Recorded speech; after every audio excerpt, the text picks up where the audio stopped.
If you have persisting foot and heel pain that really impacts your life and affects your walking, stay tuned and we'll show you in this video how to get on top of it fast. One of the most common causes of foot and heel pain that we see in the clinic is plantar fasciitis. So what is plantar fasciitis? If we look at the foot model here, the plantar fascia is a thick band of inflexible connective tissue that comes from the inside of the heel and inserts into the base of the toes.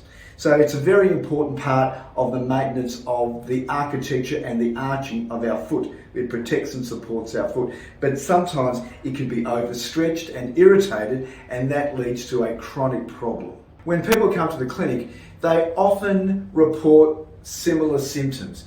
They report pain in the heel or in the arch of the foot.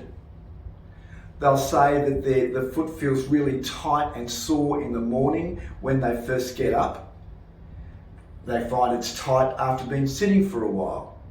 They can't really walk comfortably in bare feet. And if they're walking over uneven ground or for a long distance, they'll report increased pain. So if you suffer from these symptoms, you'll probably have got a plantar fasciitis. Now, how do we test for plantar fasciitis?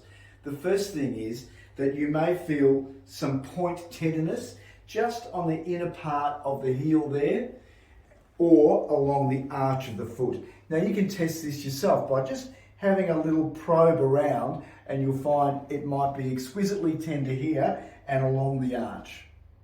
So that's the first test to really confirm that you've got a plantar fasciitis. Now the second thing we like to do is to do some tests against a wall. So if I can have you stand up near the wall, Nicole.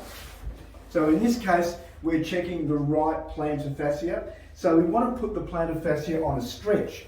So we put the toes up against the wall so they're extended back, the heel stays on the ground, and now that plantar fascia is on some tension. So if that's irritated, it will be painful. And we just further increase the stretch by gently bringing that knee towards the wall.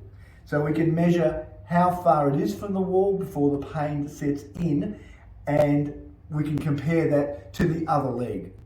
So we then get an idea of how restricted this is and how painful it is. And our third test is really to do a single heel raise. So if I get Nicole to just stand near the wall again, put her weight on that right leg, and then just lift, we can ask how much pain is she feeling, or how far can she go before it tightens up and becomes uncomfortable. And we'll compare that to the other side. So there we have it. We have 3 tests that you can do yourself that will show and confirm if you're likely to have plantar fasciitis. So stay tuned. Now that we've worked out that we probably have got plantar fasciitis, the next video will show how we can fix it. So stay tuned.